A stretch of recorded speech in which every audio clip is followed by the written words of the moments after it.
പുതിയൊരു വീഡിയോയിലേക്ക് നിങ്ങൾക്കെല്ലാവർക്കും സ്വാഗതം. ഇന്ന് ഞാൻ തയ്യാറാക്കുന്നത് തേങ്ങ വറുത്തരച്ച് വെക്കുന്ന ചെമ്മീൻ കറിയാണ്. ചോറിനൊക്കെ നല്ല സൂപ്പർ കോമ്പിനേഷനാണ് ഈ കറി. എങ്ങനെയാണത് തയ്യാറാക്കുന്നത് നോക്കാം.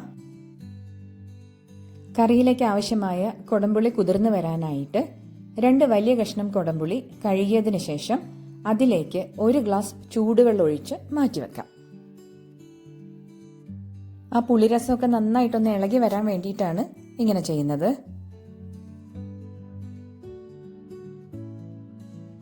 കറിയിലേക്ക് ആവശ്യമായ മസാലകൾ വറുക്കുന്നതിനായി ഒരു ചുവട് കട്ടിയുള്ള പാത്രം അടുപ്പത്ത് വെച്ച് അതിലേക്ക് 1 കപ്പ് തേങ്ങ ചിരകിയത് ചേർത്ത് കൊടുക്കാം. ഒരു മീഡിയം സൈസ് തേങ്ങയുടെ പകുതി ഞാൻ ചിരകിയെടുത്തിട്ടുണ്ട്. ഇനി ഇതിലേക്ക് കുറച്ച് കറിവേപ്പില ചേർത്ത് കൊടുക്കാം. ഒപ്പം തന്നെ 2 ടേബിൾ സ്പൂൺ മല്ലി, മുഴുവനോടുള്ള മല്ലി ചേർക്കാം. 12 ഉണക്കമുളക് ചേർത്ത് കൊടുക്കാം. കൂടെ തന്നെ 1.5 ടീസ്പൂൺ കുരുമുളകും കൂടെ ചേർത്ത് കൊടുക്കാം. എല്ലാം സ്പൈസസും മുഴുവനോടെ തന്നെയാണ് ചേർത്തിരിക്കുന്നത്. ഇനി നിങ്ങളുടെ അടുത്ത് ഇതിൻ്റെയൊക്കെ പൊടികളാണുള്ളതെങ്കിൽ തേങ്ങ നന്നായി ഗോൾഡൻ കളറായി വരുന്ന സമയത്ത് 2 ടീസ്പൂൺ മല്ലിപ്പൊടിയും 1 ടീസ്പൂൺ മുളക് പൊടിയും 1/4 ടീസ്പൂൺ കുരുമുളക് പൊടിയും ചേർത്ത് കൊടുക്കാവുന്നതാണ്. തേങ്ങയ്ക്ക് നല്ല ഈ ഒരു രീതിയിൽ ഗോൾഡൻ കളർ വരുന്ന സമയത്താണ് പൊടികളൊക്കെ ചേർത്ത് കൊടുക്കേണ്ടത്. തേങ്ങ വറുത്തെടുക്കുന്ന സമയത്ത് പ്രത്യേകം ശ്രദ്ധിക്കുക. ലോ ടു മീഡിയം ഫ്ലെയിമിലിട്ടിട്ട് തന്നെ വറുക്കുക. അത്യാവശ്യം ചെറുതായിട്ടൊന്ന് ഗോൾഡൻ കളറായി വരുമ്പോൾ ലോ ഫ്ലെയിമിലിട്ടിട്ട് മാത്രം വറുത്തെടുക്കാവുന്നതാണ്. അതിനുശേഷം ഇത് തണുക്കാൻ വേണ്ടിയിട്ട് മാറ്റിവെക്കാം. തേങ്ങ വറുത്തൊക്കെ നന്നായി തണുത്തിട്ടുണ്ട്. ഇനി ഇതൊരു മിക്സിയുടെ ജാറിലേക്ക് ഇട്ടിട്ട് വെള്ളമൊന്നും ചേർക്കാതെ ഒന്ന് പൊടിച്ചെടുക്കാം.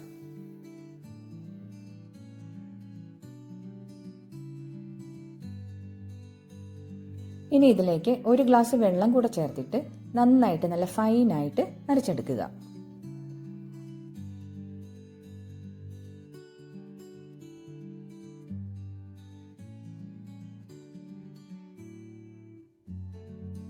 കറി തയ്യാറാക്കുന്നതിനായി ഒരു പാത്രം അടുപ്പത്ത് വെച്ച് അതിലേക്ക് 1 ടേബിൾ സ്പൂൺ വെളിച്ചെണ്ണ ഒഴിച്ചു കൊടുക്കാം. ഇതിലേക്ക് 20 ചെറിയ ഉള്ളി ചെറുതായി കട്ട് ചെയ്ത് ചേർത്ത് കൊടുക്കാം. 10 കഷ്ണം വെളുത്തുള്ളി ചെറുതായി അരിഞ്ഞത് ചേർത്ത് കൊടുക്കാം. 2 പച്ചമുളക് അരിഞ്ഞത് ചേർക്കാം. 2 ഇഞ്ച് വലുപ്പത്തിലുള്ള 1 കഷ്ണം ഇഞ്ചി ചെറുതായി അരിഞ്ഞതും കൂടെ ചേർക്കാം. 1 തണ്ട് കറിവേപ്പിലയും കൂടെ ചേർത്ത് നന്നായി ഇളക്കി ഉള്ളിയൊക്കെ നല്ല വാടി വരുന്നത് വരെ ഇളക്കി യോജിപ്പിക്കാം. മീഡിയം ഫ്ലെയിമിലിട്ടിട്ട് തന്നെ ഉള്ളിയൊക്കെ വഴറ്റിയെടുക്കാവുന്നതാണ്. തീ കൂട്ടി വെക്കരുത്.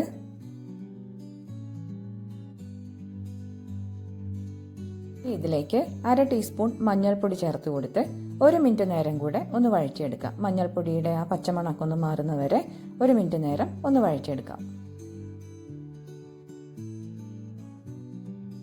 നേരത്തെ തയ്യാറാക്കി വെച്ച പുളിവെള്ളം ആ പുളിയോട് കൂടി തന്നെ ഇതിനകത്തോട്ട് ചേർത്ത് കൊടുക്കാം.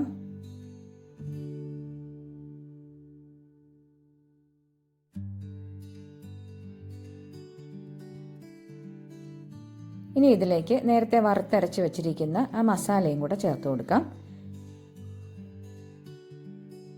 ഇനി കറിയിലേക്ക് വെള്ളം ചേർക്കുന്നതിനായി മിക്സിയുടെ ജാറിലേക്ക് 1 ഗ്ലാസ് വെള്ളം ഒഴിച്ച് ഒന്ന് മിക്സ് ചെയ്തതിന് ശേഷം അതുകൂടെ ഈ കറിയിലേക്ക് ചേർത്ത് കൊടുക്കാം.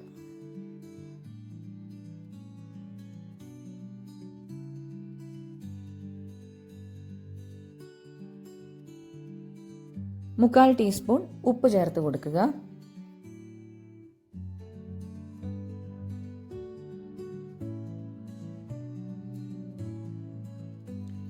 കറി നന്നായി തിളച്ച് വരുമ്പോൾ ചെമ്മീൻ ചേർത്ത് കൊടുക്കാം. 1/2 കിലോ ചെമ്മീനാണ് ഞാൻ നന്നായി കഴുകി വൃത്തിയാക്കി ഞാൻ ഇതിലേക്ക് ചേർത്ത് കൊടുത്തിട്ടുണ്ട്. ചെമ്മീൻ ചേർത്തതിന് ശേഷം മെല്ലെ ഒന്ന് മിക്സ് ചെയ്തെടുക്കാം. ഒരുപാട് ബലം പ്രയോഗിച്ച് മിക്സ് ചെയ്യരുത്. മെല്ലെ ഒന്ന് മിക്സ് ചെയ്തെടുക്കാം.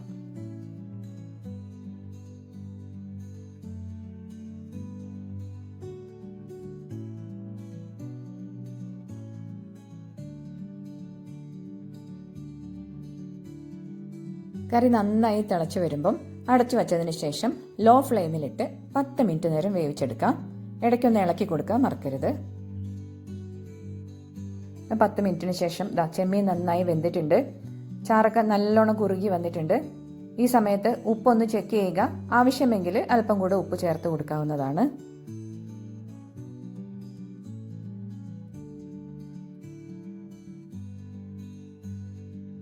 ഇനി കറി അടുപ്പിൽ നിന്ന് മാറ്റിയതിന് ശേഷം അതിലേക്ക് കടുക് പൊട്ടിച്ച് ചേർക്കുന്നതിനായി ഒരു പാത്രം അടുപ്പത്ത് വെച്ച് 1 ടീസ്പൂൺ വെളിച്ചെണ്ണ ചേർത്ത് കൊടുക്കാം. അതിലേക്ക് 1/2 ടീസ്പൂൺ കടുക് ചേർക്കാം.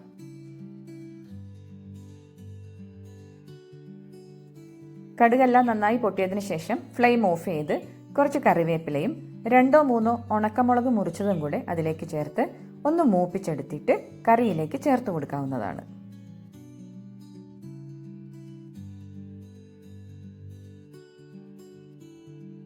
ചെമ്മീൻ കറി റെഡി ആയിട്ടുണ്ട്. ഇത് 1-2 മണിക്കൂറിന് ശേഷം ഉപയോഗിക്കുന്നതാണ് നല്ലത്. എന്നാലേ ചെമ്മീനിലേക്ക് ശരിക്കും ഉപ്പും മുളകും ഒക്കെ പിടിക്കുള്ളൂ.